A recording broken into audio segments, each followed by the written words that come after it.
Look at the pile we're creating already. And that is a pretty nice pile of these Adirondack Blues, and there's more. There is definitely more. Guten Yardening, everybody. Well, it is stacking up to be an absolutely perfect early October evening here in Zone 5, Wisconsin, and it's made even more perfect by the fact that we're about to harvest some of our potatoes growing in these 18-gallon food-safe black plastic containers. Now, we have lots to talk to you about with regard to this harvest, but one of the things you should know is when you join us for a potato harvest, we take you from beginning to end of that harvest so you can enjoy the harvesting journey with us. I absolutely love the experience of digging in here and seeing what treasure is underneath the surface, and we want you to enjoy that with us as well. That's part of the experience, that's part of the fun, really, of growing these potatoes. So if you're brand new to our channel and this is the first potato harvest you've seen from us, we invite you to check out some of the other ones as well. And for those of you who are back for another harvest, well, welcome back. Let's go ahead and see what treasure is right below the surface. Now, the first thing I want to do is give you an idea of the size of an 18-gallon food-safe plastic container. So if I hold my hand down here, what you're going to see is it actually goes from about the tip of my finger up to my elbow in terms of the height of this container. Now you can see there looks like some fresh green growth here, and I'm thinking that maybe one of the potatoes underneath here, even though it's just been over 100 days since we planted this, I think one of the potatoes underneath here seems to have sprouted back again. So while you see a lot of this greenery is dead completely, and that is what we're looking for, you will also see that there is still some green life on here. But however, all the seed potatoes in here were planted at the same time, and we are ready to harvest them. So let's go ahead and take a look at this first container. Now, these are really special potatoes for us because all the potatoes we're harvesting today were given to us by one of our community members. And you might remember that we did harvest some Adirondack Blue potatoes from our Greenstalk vertical garden earlier in the season, and they were given to us by the same community members. So we've got lots of these hopefully in here, and we're really excited to see how they turned out. Now you can see the hay that we've got covering this up just in case any of the potatoes made their way to the surface.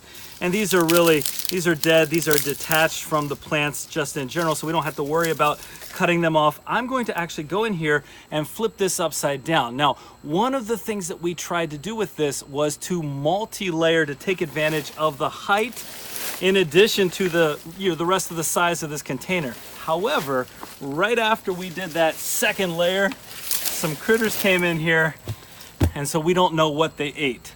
But let's take a quick look at what's right underneath of this first pot. And it is possible, whoa, oh my. Well, take a look at this. These just fell out the side. Look at all these pill bugs all over here. No damage from our pill bugs. They don't bother us one bit. Look at the size of this Adirondack Blue potato. Now, Adirondack Blue potatoes are really a special potato for many reasons. It's not just about the perfect color, that amazing purple blue color. It's not just that. They actually have something that a lot of people find to be really valuable, and that's something called anthocyanins. Oh, here, look at this.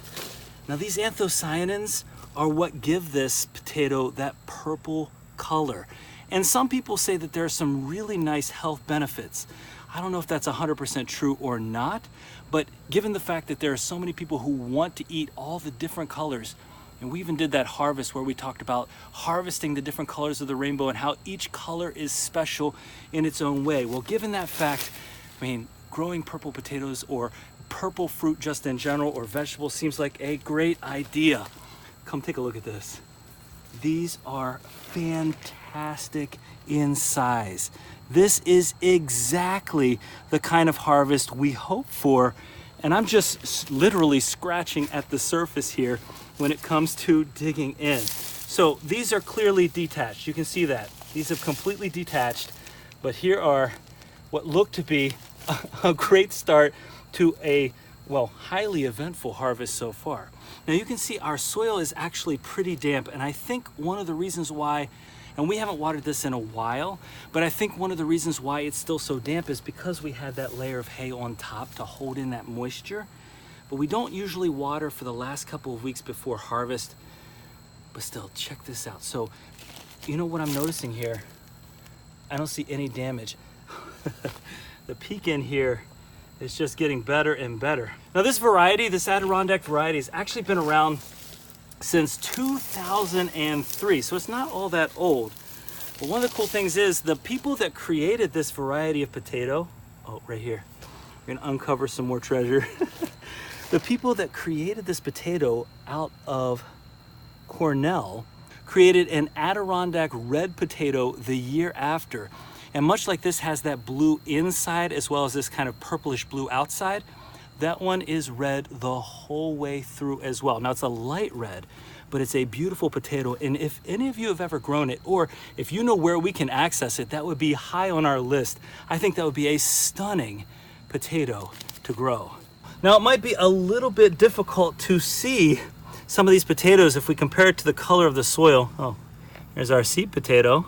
If we compare it to the color of the soil, it's pretty dark. So we have to be careful going through here that we don't miss any of our potatoes, because we don't want to do that. We don't want anything to get left behind. One thing I'm noticing in here, there's an awful lot of insect life that is not creating any damage to our potatoes here.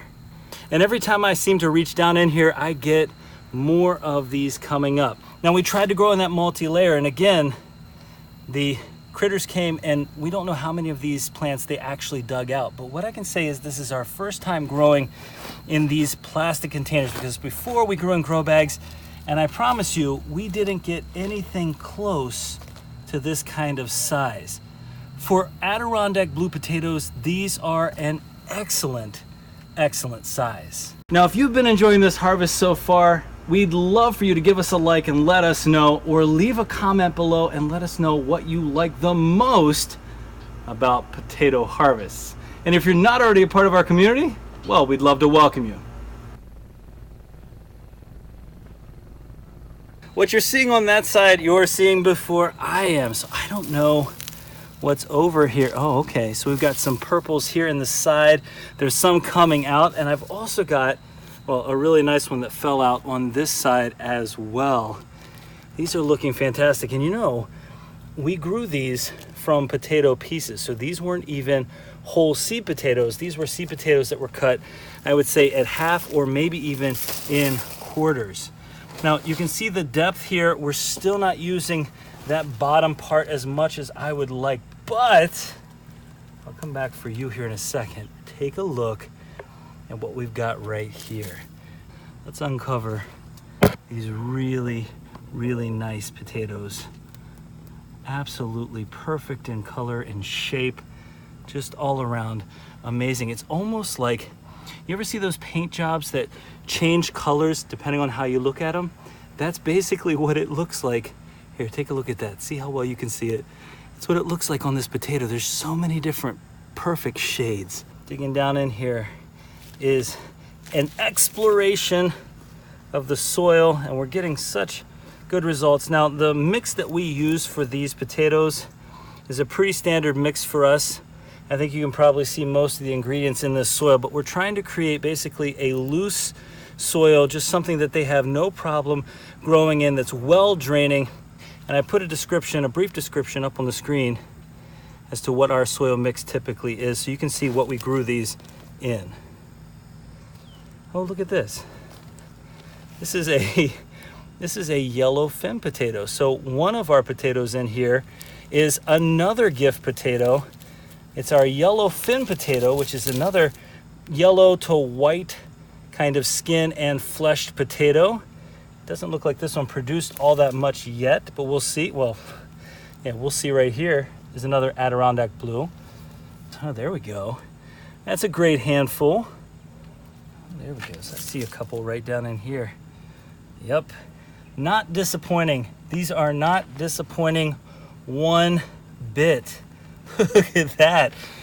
When you think they're all gone, look at the pile we're creating already. And that is a pretty nice pile of these Adirondack Blues, and there's more.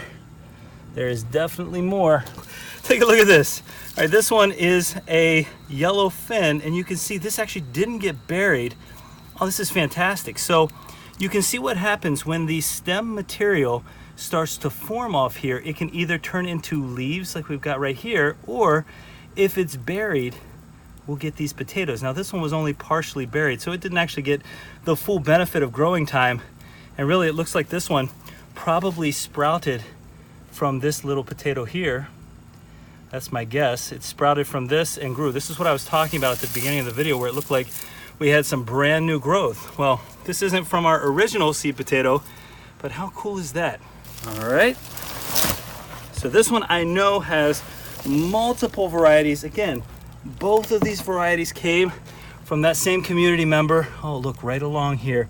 We've got some more of those Adirondack Blues. The one thing about the blue potatoes is that this variety in particular doesn't actually have a really long shelf life. So that's something to keep in mind, even in cold storage. Now, while I see these Adirondack Blues the whole way around, what I'm gonna try to do is just get this bottom layer off to see if we can get an idea. I've got about 2 inches of it off here right now, just how deep this was growing. So I'm gonna try to hold this together while I dig right across here. And these are stones, so we're still now at about 4 inches of that space not being used, which again, our goal is to get as much at maximum depth as possible. Now I'm holding in right here because I would say, yeah, this is about 5 inches down. We get our first Adirondack Blue potato. So we're using maybe 10 inches of depth. We want to use more. So we're going to find a way to improve that next time around. Here, oh, you can start to feel them all over here. So next time we don't waste that bottom depth. So whatever that planting looks like, you know, that'll be part of our strategy in the future. All right, right down in this corner, I mean, I can see more of them right here. These are right at the edge. Another set of really nice sized ones. Again, what we're getting out of here is maybe not as big as it could be, but that's what we're doing in here. We're experimenting. This is our first time, again, growing in this type of container. So we'll continue to work and find ways to not only improve the size, if that means more feed, etc., but also improve the total number, the total production. So, you know, the vast majority of these are growing in that top couple of inches, maybe that top 4 or 5 inches. That's definitely what I'm seeing here. Here we go. Yep, the whole way down, or the whole way up. Oh, right down in here. Another really nice sized Adirondack Blue. Yeah, these are magnificent in color. Now, these yellowfin, oh, look at this, spilling out here. These yellowfin did not develop well in this one. The yellowfin were the second layer that we put in here though. So they've had less time, but also it seems as though the roots of those, maybe the seed potatoes themselves just didn't catch on the way these Adirondack Blues clearly did. The uncovery, oh, popped right out. The discovery and uncovery here. One of the big benefits that I'm seeing right now, there we go, it's a little bit bigger yellowfin. One of the big benefits I'm seeing right now of this container harvest is something that I've pointed out before. Container harvesting, other than being able to turn your container over, is super simple, and you're not really going to have the same degree of difficulty, you know, in digging in the ground. I'm just easily making my way through, pulling out all of these potatoes. We always come back, oh, there we are. Pulling right up underneath here. Yeah, this yellowfin here, and again, we didn't plant nearly as many of the yellowfin in this as we did in our Ruth Stout bed, but it seems like it produced a couple small but certainly edible and delicious tubers. Oh, there we go. Take a look at this, all in one spot right there. That's what we needed. Oh, the first one to show any kind of damage at all. And that to me, oh, there's 2 of them here. I think this is the critter that got in early on. That looks like vole damage or something like that to me. It's the first damage we've seen in all of these though, so we'll take that. Even though we lost 3 here, we'll still take the success so far. If that's the only damage, I'd say we've done well. Well, what do you think so far in terms of appearance?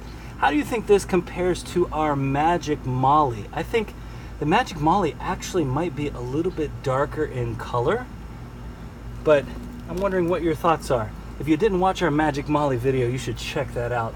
That was an awesome harvest, so much fun. There we go. There's a few more potatoes in here still. Always pays to go back through, even if you think you've gotten everything the first time. Okay, here we go. Let's get this one all set, emptied out. I know there are a couple of nice ones in here at the top.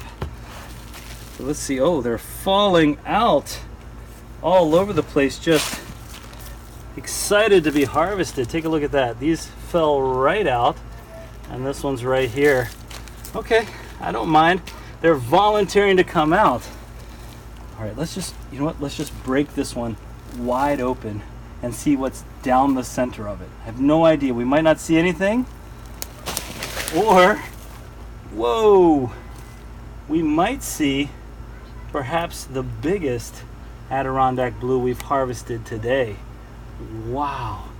Again, I just come back to how stunning these potatoes are. Yeah, you know what it is? It's those paint changing color cars that I used to play with when I was a kid. That's what I'm seeing in here. All right. Oh, right down in here as well. There's just some really, really nice size to these. I tell you what, the person that gave these to us, I think we're gonna have to return the favor with some of these if he's interested. Oh, just so much fun to dig around and explore. You feel like a little kid coming out here, really, just digging around, but the difference is, when I was a kid, I didn't get to eat the things that I dug up. All right, oh, look at this, magnificent, right there. Oh, that's just the example of a perfect potato.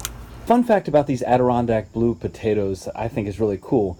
Penn State apparently uses these potatoes because of their blue color to make potato chips that they sell on their campus for their school colors. I think that's really cool. Now these apparently work really well as potato chips, but not if you put them in cold storage first. Well, that was a really enjoyable harvest. I absolutely love these Adirondack Blue potatoes, and they are a variety that I am certain we will grow again in the future. We hope you enjoyed coming along with us as we explored all of these containers, and if you enjoyed this video, don't forget to give us a like, leave us a comment, remember to share and subscribe, and most importantly, remember, when you're with us, you are good to grow.